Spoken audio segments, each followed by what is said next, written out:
January 8th, 2026, Matthew 8.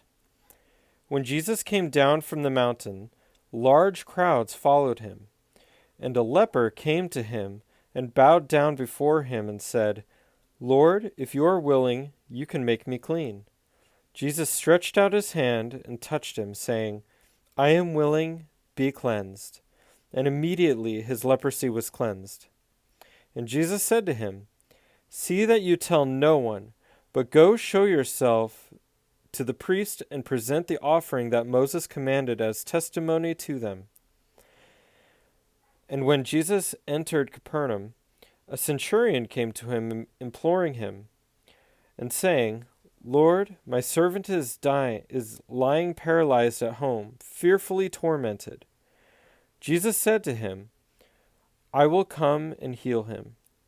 But the centurion said, "Lord, I am not worthy for you to come under my roof, but just say the word, and my servant will be healed. For I also am a man under authority, with soldiers under me, and I say to this one, 'Go,' and he goes.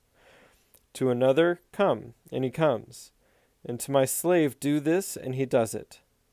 Now when Jesus heard this, he marveled and said to those who were following him, "Truly I say to you, I have not found such great faith with anyone in Israel.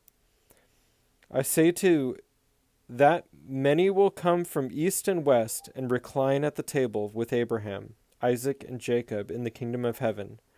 But the sons of the kingdom will be cast out into the outer darkness, in that place where there will be weeping and gnashing of teeth."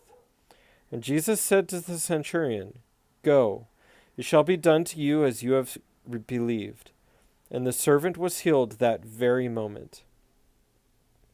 When Jesus came into Peter's home, he saw his mother-in-law lying sick in bed with a fever. He touched her hand, and the fever left her, and she got up and waited on him. When everything came, they brought to him many who were demon-possessed, and he cast out the spirits with a word, and healed all who were ill. This was to fulfill what was spoken through Isaiah the prophet. He himself took the infirmities and carried away our diseases. Now when Jesus saw a crowd around him, he gave orders to depart to the other side of the sea. Then a scribe came and said to him, "Teacher, I will follow you wherever you go." And Jesus said to him, "The foxes have holes, and the birds of the air have nests, but the Son of Man has nowhere to lay his head." Another of the disciples said to him, "Lord, permit me first to go and bury my father." But Jesus said to him, "Follow me and allow the dead to bury their own dead." When he got into the boat, his disciples followed him. And behold, there arose a great storm on the sea, and that the boat was being covered with the waves, but Jesus himself was asleep. And they came to him and woke him, saying, "Save us, Lord, we are perishing." He said to them, "Why are you afraid, you men of little faith?" Then he got up, rebuked the winds and the sea, and became perfectly calm. The men were amazed and said, "What kind of man is this that even the winds and the sea obey him?" When he came to the other side, into the country of the Gadarenes, two men who were demon-possessed met him as they were coming out of the tombs. They were so extremely violent that no one could pass by on the way. And they cried out, saying, "What business do we have with each other, Son of God?